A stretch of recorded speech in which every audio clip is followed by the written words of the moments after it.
নমস্কার, আমি কৌশিক রায়। আজকের আলোচনার বিষয়, আপনি যদি মিথুন রাশির মানুষ হন, আপনার জন্য ভেরি ভেরি ইম্পর্টেন্ট এই ভিডিও। 12 বছর পর 2রা জুন দেবগুরু বৃহস্পতি আপনার রাশির সেকেন্ড হাউসে অবস্থান করবে এবং তুঙ্গ গৃহে অবস্থান করছে 12 বছর পর।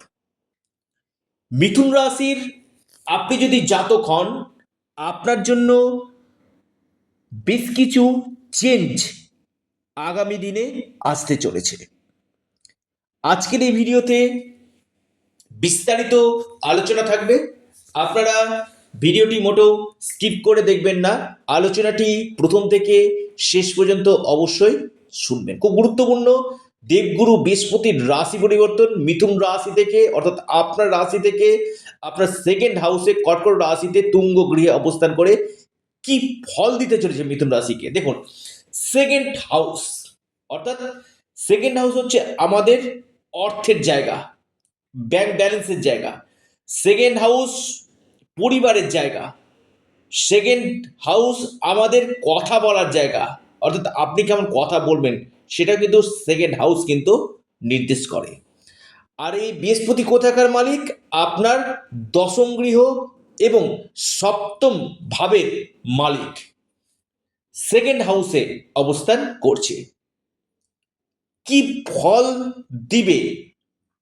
প্রথমেই বলি, আপনাদের ব্যবসা ক্ষেত্রে উন্নতি নিশ্চিত রূপে হতে চলেছে। যারা বিজনেস করছেন, বিজনেস ক্ষেত্রে বড় পরিবর্তন আপনাদের দেখা যাচ্ছে, অথবা আপনি নিজে কোনো পার্সোনাল কাজ করেন, অর্থাৎ নিজের কোনো কেরিয়ার করছেন বা নিজে কোনো ক্রিয়েটিভ কাজের সঙ্গে যুক্ত রয়েছেন, নিজে নিজে কোনো প্রফেশনের সঙ্গে যুক্ত রয়েছেন, এখানে আপনাকে কিন্তু দেবগুরু বৃহস্পতি নিশ্চিত রূপে লাভ 100% দিতে কিন্তু চলেছে। কারণ আপনার সপ্তম হাউসের মালিক। দ্বিতীয়ভাবে, আপনাদের ডেলি ইনকাম সোর্স আপনাদের বাড়বে এবং দেখবেন খরচ কিছু আপনাদের কমবে। যেগুলো বাজে খরচ হচ্ছিল, যেগুলো দরকার ছিল না, বেশ কিছু ক্ষেত্রে আপনাদের খরচের জায়গাটা কিছুটা হলেও কমবে। এতদিন যে খরচগুলো হচ্ছিল, এই সময় আপনাদের কি হবে যে আপনাদের সেভিংস বাড়বে। সেভিংস যারা দীর্ঘদিন ভাবছেন যে একটা ফিউচারের জন্য সেভিংস করব, সেভিংস আপনাদের এই সময় নিশ্চিত রূপে কিন্তু বাড়বে। এবং আপনাদের দশমপতি মালিক আপনার দ্বিতীয়ভাবে, অর্থাৎ কর্মক্ষেত্র আপনাদের শুভ ফল আপনাদেরকে দিবে। এই সময় কর্মক্ষেত্রে বড় ধরনের চেঞ্জ আসবে। যারা পরিবর্তন চাইছিলেন, আপনি প্রমোশন চাইছিলেন, বা আপনি এই সময় ট্রান্সফার চাইছিলেন, এই সময় আপনাদের নিশ্চিত রূপে ট্রান্সফার এবং প্রমোশন হওয়ার সম্ভাবনা কিন্তু রয়েছে। কারণ আপনাদের দশম লর্ড তুঙ্গ গৃহে অবস্থান করছে, অর্থাৎ কর্মকেন্দ্রিক সমস্যা আপনাদের দূর হবে, কর্মক্ষেত্রে উন্নতি, এবং এখানে আপনাদের লিডারশিপ, নেতৃত্ব দেওয়ার ক্ষমতা কিন্তু থাকবে। তো এই জায়গাটা আমি দেখতে পাচ্ছি আপনাদের কর্মক্ষেত্রে কিন্তু একটা বড় উন্নতির জায়গা, নতুন চাকরি পাওয়ার একটা প্রবল সম্ভাবনা মিথুন রাশি অথবা মিথুন লগ্নে নিয়ে আসতে কিন্তু চলেছে। দ্বিতীয় ভাব, দেখুন ফ্যামিলি। দেখুন, যারা কনসেপ্ট নিতে চাইছেন, ফ্যামিলি প্ল্যানিং করতে চাইছেন, আমি বলবো এই সময়টা আপনাদের ফ্যামিলি প্ল্যানিংয়ের জন্য কিন্তু আইডিয়াল সময়। ফ্যামিলি প্ল্যানিং আপনারা করতে পারেন। কথার মধ্যে, আপনাদের কথার মধ্যে যথেষ্ট জোশ থাকবে, মধুরতা আপনাদের কথার মধ্যে কিন্তু দেখা যাবে। দ্বিতীয় হাউসে রয়েছে, আমি বলবো পরিবারের ক্ষেত্রে বেশ কিছু সুখ শান্তি বজায় থাকবে। মিথুন রাশি সুখ শান্তির জায়গা কিন্তু দেখা যাচ্ছে। পরিবারে যে সমস্যাগুলো চলছিল, সেই সমস্যাগুলো অনেকটাই আপনাদের কাটবে। সুখ শান্তি আপনাদের বজায় থাকবে। পাশাপাশি যারা জ্ঞানমূলক কাজের সঙ্গে যুক্ত রয়েছেন, আপনি কনসালটেন্সি, কাউন্সিলিং, এই সকল কাজের সঙ্গে যুক্ত রয়েছেন, বা আপনি অ্যাজ একজন অ্যাস্ট্রোলজার, এখানে কিন্তু আপনি বেস্ট রেজাল্ট নিশ্চিত রূপে কিন্তু পেতে চলেছেন আপনি যদি মিথুন রাশির মানুষ হন। আপনার ক্ষেত্রে সেকেন্ড হাউসে বৃহস্পতি আপনাদের ফিনান্সিয়াল গ্রোথ করবে, সেভিংস বাড়াবে। এই সময় আপনি এফডি আরডি বা আপনি কোনো দেখা যাচ্ছে কোনো প্রপার্টি বা কোনো গোল্ড বা শেয়ার মার্কেটে এই সময় আপনি কিন্তু অর্থ নিবেশ করতে পারেন। আপনার আসতে দিন 2রা জুন, 2রা জুন আপনারা একটু অপেক্ষা করুন, আসতে দিন। আপনাদের ক্ষেত্রে যদি খুব বড় আপনাদের সমস্যা না থাকে, নিশ্চিতরূপে পরিবর্তন আপনাদের দিবে। কারণ বৃহস্পতি তুঙ্গ গৃহে যাচ্ছে 12 বছর পর, নিশ্চিতরূপে আপনাদের বেশ কিছু চেঞ্জ নিয়ে আসবে। বৃহস্পতি আমাদের জ্ঞানের কারক গ্রহ, সন্তানের কারক গ্রহ।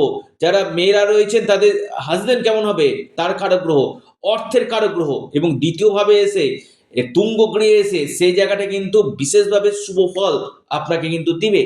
লিখে রাখো, এই বৃহস্পতি আবার নবম দৃষ্টি দিয়ে আপনার দশম ভাবকে দেখছে। দেখুন, দশম ভাবকে যখন দেখছে নবম দৃষ্টি দিয়ে, আমি একটি কথা আপনাদেরকে বলবো, আপনাদের এই সময় বিশেষ করে আপনি যদি মিথুন রাশি মানুষ হন, আপনার ক্ষেত্রে আমি নিশ্চিত রূপে এই কথাটা আপনাদেরকে বলতে পারি, কেরিয়ারের ক্ষেত্রে বেশ কিছু চেঞ্জ আপনাদের নিয়ে আসবে, কেরিয়ারের ক্ষেত্রে বেশ কিছু পরিবর্তন নিয়ে আসবে। আপনি টিম লিডার কিন্তু হবেন, টিম লিডার আপনি হবেন। এইচআর এর সঙ্গে যুক্ত রয়েছে তারা কিন্তু ভালো ফল পাবেন। বা যারা ম্যানেজমেন্ট রিলেটেড কাজগুলো করছেন, আপনি অ্যাজ এ ম্যানেজার, কোনো জায়গাকার ম্যানেজার বা ম্যানেজমেন্ট রিলেটেড জায়গার সঙ্গে যুক্ত রয়েছেন, আপনাকে বেস্ট রেজাল্ট দিবে। কারণ বৃহস্পতি ম্যানেজমেন্টের কারক গ্রহ। বৃহস্পতি যারা ব্যাংকিং সেক্টরে রয়েছেন তাদের ক্ষেত্রে ভালো। এবং বৃহস্পতির যে দশমভাবে দৃষ্টি আপনাদের কেরিয়ারের ক্ষেত্রে গ্রোথ নিয়ে আসবে, আপনাদের প্রমোশন এই সময় দিবে, এবং আপনাদের নতুন কোনো অ্যাপয়েন্টমেন্ট আপনি কিন্তু পেতে পারেন মিথুন রাশি। বা নিয়ারেস্ট কোনো জায়গাতে আপনাদের ট্রান্সফারের সম্ভাবনাটা কিন্তু দিয়েছে। কর্ম আমি বলবো খুবই ভালো।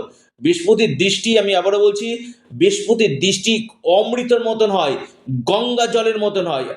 এবং ষষ্ঠ হাউসে দৃষ্টি দিচ্ছে। বিশেষ করে এই সময় আপনাদের শত্রু শান্ত হবে, শত্রুতার যেগুলো চলছিল না, সে শত্রু শান্ত হবে। এবং আপনারা যারা কম্পিটিটিভ পরীক্ষা দিবেন তাদের ক্ষেত্রে খুবই ভালো। তবে পেটের সমস্যা কিছুটা আপনাদেরকে ভোগাতে পারে। আপনি যদি মিথুন রাশি মানুষ হন, পেটের সমস্যা আপনাদেরকে ভোগাবে। ফ্যাটি হয়ে যাওয়া, মোটা হয়ে যাওয়া, ফ্যাট চলে আসা, এই জায়গাগুলো আপনাদেরকে কিন্তু ভোগাতে পারে। তবে ষষ্ঠভাবে দৃষ্টি কিছু কিছু ক্ষেত্রে আপনাদের গ্রোথ দেখা যাচ্ছে। এবং ইনভেস্টমেন্টের জন্য কোনো প্রপার্টি থেকে কোনো লাভ নিশ্চিত রূপে কিন্তু হতে কিন্তু চলেছে। অষ্টমভাবে দৃষ্টি দিচ্ছে। আমি আবারও বলবো, স্বাস্থ্যের জায়গাটা আপনাদের ফ্যাটি বা লিভারের কোনো জায়গা থেকে সমস্যা আসা। তবে যারা অকাল সায়েন্সের সঙ্গে যুক্ত রয়েছেন তাদের ক্ষেত্রে ভালো। ম্যানেজমেন্ট রিলেটেড কাজগুলো করছেন, বা আপনি যে কোনো ক্ষেত্রে নতুন কোনো সিদ্ধান্ত নিতে চাইছেন, আর্থিক স্থিতি এই সময় আপনাদের মজবুত করবে। এবং আপনাদের মানসিক চাপ কিছুটা হলেও কমবে। এবং এর সাথে সাথে আধ্যাত্মিকতা আপনাদের বাড়বে। ঈশ্বরের প্রতি আস্থা, ঈশ্বরের প্রতি ভরসা আপনাদের কিন্তু নিশ্চিত রূপে বৃদ্ধি কিন্তু করবে। এবং দেবগুরু বৃহস্পতি 12 বছর পর আপনার রাশির দ্বিতীয়ভাবে এসে বেশ কিছু শুভ ফল দিবে। যাদের ক্ষেত্রে হচ্ছে না, একবার ব্যক্তিগত জন্মকুণ্ডলী দেখিয়ে নিন, তার সঠিক রেমিডিয়াল মেজারমেন্ট করুন। নিশ্চিত রূপে আমি কৌশিক রায় দায়িত্ব নিয়ে বলছি, লাভ 100% আপনারা কিন্তু পাবেন। দেখুন, সমস্যা রয়েছে, সমস্যার সমাধানের পথ রয়েছে। খুব ছোট্ট করে এই ভিডিওটি আপনাদের সামনে তুলে ধরলাম। এরপরে আরও আমি মিথুন রাশির উপর নতুন ভিডিও আপনাদের সামনে নিয়ে আসতে চলেছি। এবং যারা যোগাযোগ করতে চাইছেন, পরামর্শ করতে চাইছেন, অবশ্যই স্ক্রিনে দেওয়া হোয়াটসঅ্যাপ বুকিং নাম্বারে যোগাযোগ করুন। আপনারা অ্যাস্ট্রো এডুকেশান, আবারও বলি অ্যাস্ট্রো এডুকেশান ইউটিউব চ্যানেলটিকে সাবস্ক্রাইব করুন। ভিডিওটি ভালো লাগলে ভিডিওটিকে আপনারা শেয়ার করুন। ধন্যবাদ।